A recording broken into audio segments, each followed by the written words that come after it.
WNI yang diiming-imingi mendapat pekerjaan di Kamboja kembali berujung jadi korban perusahaan penipuan daring. Lalu mengapa hal ini terus berulang? Kita akan membahasnya bersama anggota Komisi 1 DPR RI dari fraksi PKB. Sudah ada Kang Oleh Soleh melalui sambungan Zoom dan sudah bersama saya di studio Mas Wahyu Susilo selaku Direktur Eksekutif Migran Care. Selamat malam Mas Wahyu, terima kasih sudah hadir bersama kami di Sapa Indonesia Malam. Dan juga Kang Oleh, selamat malam Kang Oleh. Selamat malam Indonesia. Selamat malam juga Kang Oleh.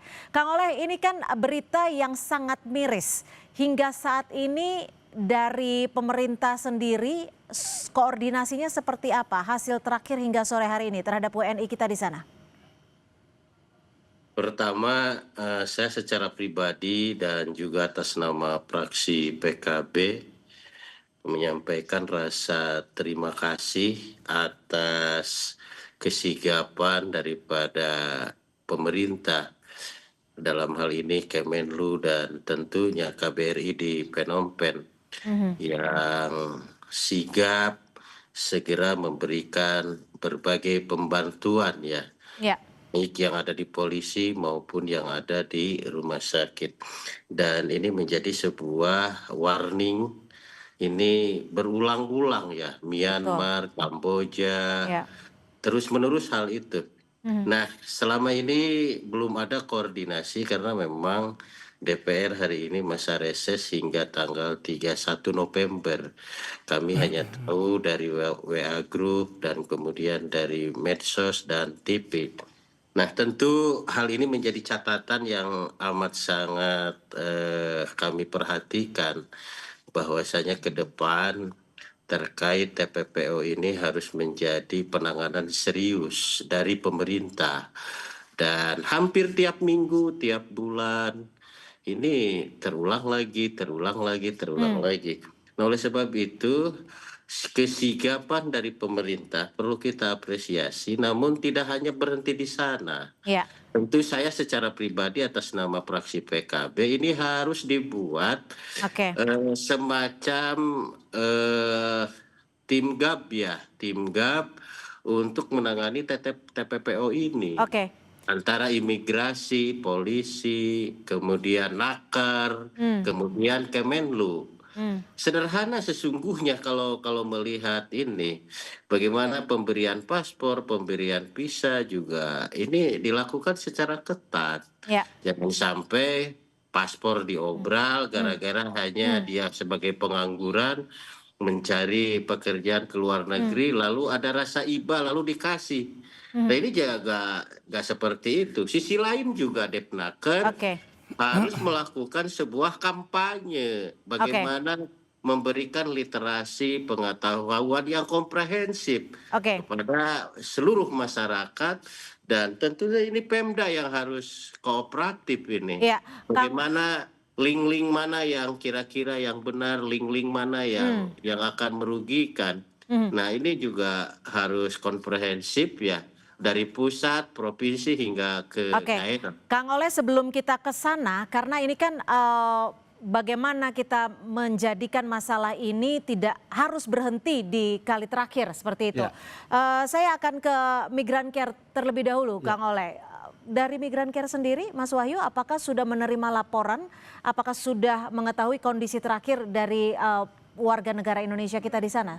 Iya, saya kira sebenarnya kerusuhan tidak hanya terjadi sekali ini ya, beberapa kali terjadi. Itu terjadi karena ekspresi mereka ternyata mereka berada di sana merasa kemudian berada dalam jebakan seperti itu, dan jumlahnya sudah terakumulasi ya sampai puluhan ribu orang. Nah, ini memang saya sepakat dengan Pak Soleh, itu pemerintah harus sigap dalam menangani ini, tidak business as usual. Karena misalnya Migrant Care menerima laporan kasus pekerja migran kita yang terjebak di dalam scamming online di Kamboja itu sejak tahun 2021 seperti itu. Jadi ini fenomena pasca pandemi di mana banyak orang yang memang pengen kerja ke luar negeri, tapi kemudian mereka terjebak pada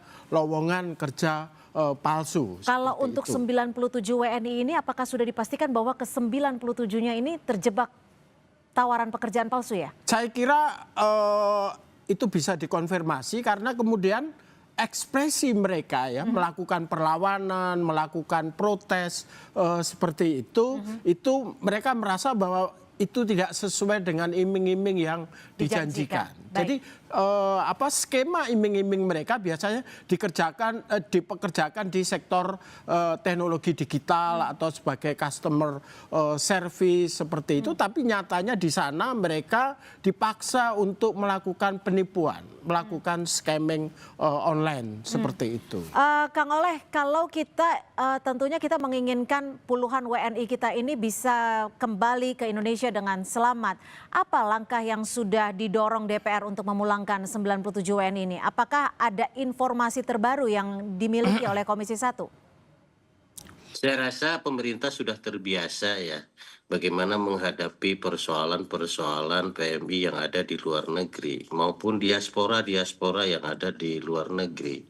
Semacam peristiwa di Iran ya kemarin. Ini juga hal yang sama dan tentu Pak Presiden juga memiliki hubungan baik dengan Kamboja.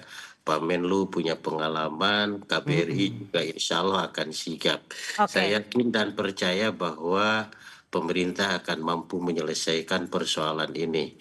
Dan mudah-mudahan ini segera bisa terselesaikan dan mereka segera kembali.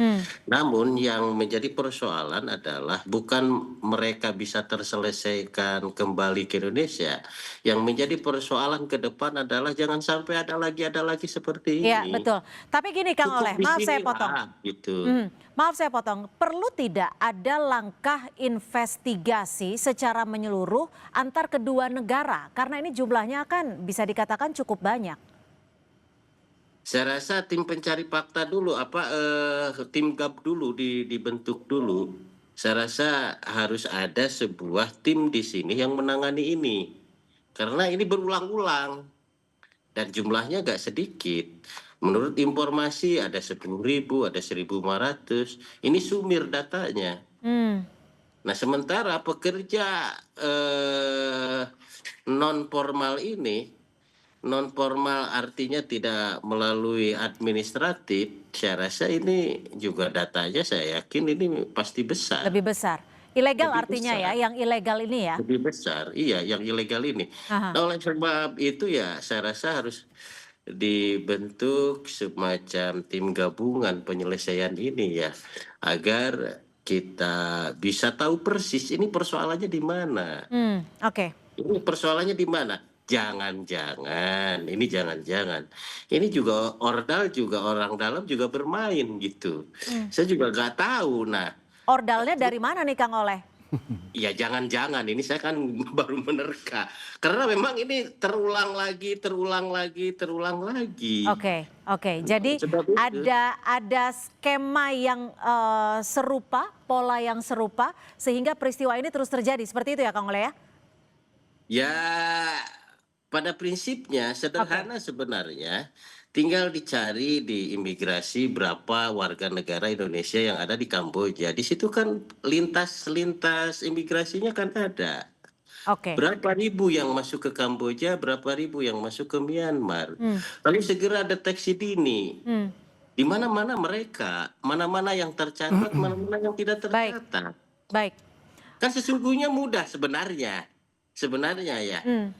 Mas Wahyu. Soalnya ada gak will untuk memperbaiki ini, itu Iya. dulu. Iya, Mas Wahyu Anda sepakat jika memang ini adalah pola yang berulang, ada kemungkinan potensi dari orang dalam, tapi dijawab usai jeda. Tetap bersama kami di Sapa Indonesia Malam.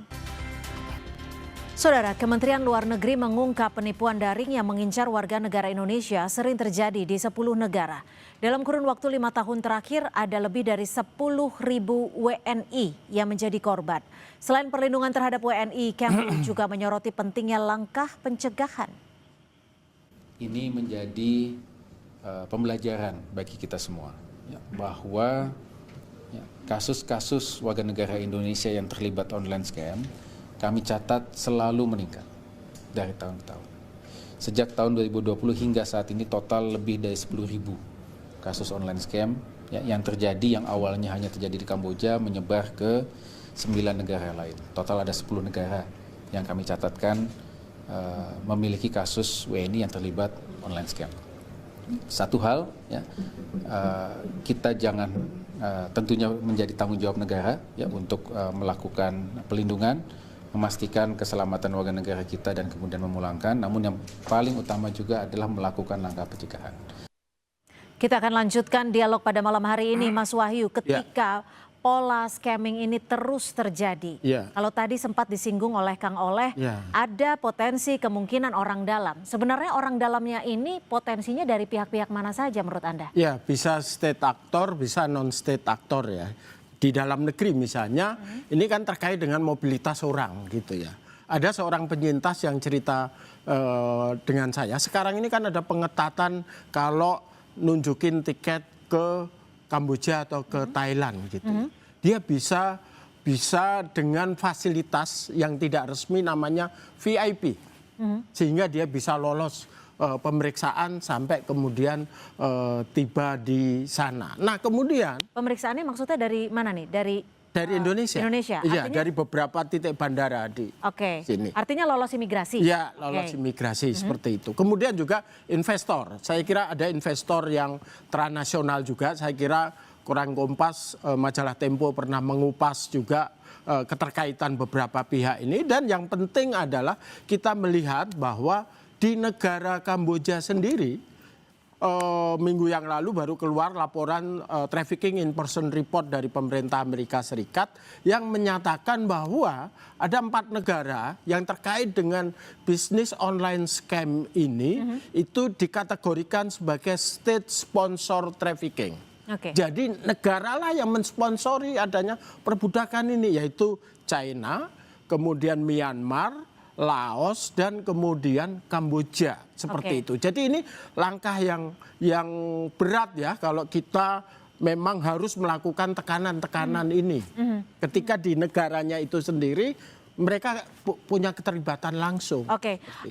Kalau saat ini catatan Migrancare, gugus tugas timnya sudah ada belum di Indonesia untuk mengawasi? Iya, sebenarnya di bawah Undang-Undang 21 tahun 2007 pemerintah punya namanya gugus tugas anti trafficking.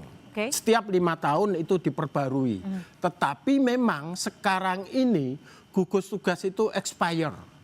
2000 berapa tadi? Terakhir itu 2024. 2024. Iya, sekarang kan 2025.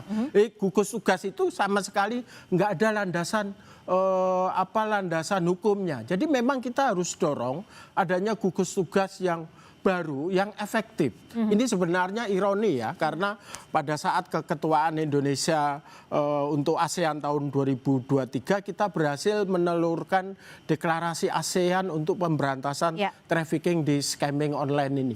Tapi kemudian kita pasif dalam upaya untuk seperti yang tadi disampaikan oleh Pak Yuda, pencegahan, apalagi untuk penegakan hukumnya. Artinya gugus tugasnya sebenarnya sudah ada, tapi karena tidak ada landasan hukum yang kuat yang perlu diperbarui tiap 5 tahun, ini sehingga tidak efektif lagi. Gimana Kang Oleh menjawab ini, Kang Oleh? Sebenarnya sudah ada pengawasan dari Komisi 1-nya seperti apa?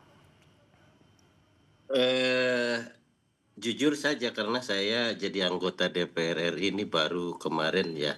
Jadi saya belum mengetahui secara komprehensif. Saya rasa jikalau memang gugus tugas ini perlu diperbaharui dan tentu perlu payung hukum yang lebih kuat. Minimal mungkin Kepres ataupun apa. Tetapi saya secara pribadi atas nama fraksi PKB, insya Allah masa sidang besok saya akan konsen bagaimana mendorong pemerintah dan mendukung bagaimana agar gugus tugas ini dibentuk kembali dengan payung hukum yang kuat. Dan tentu anggotanya lebih luas lagi barangkali. Saya juga gak tahu nih anggota gugus tugasnya siapa saja. Tetapi di pikiran saya adalah Depnaker, imigrasi, polisi tentu ya. Kemudian Kemenlu. Paling tidak Kemudian P2MI minimal ada 5 yang tergabung di dalam gugus tugas ini.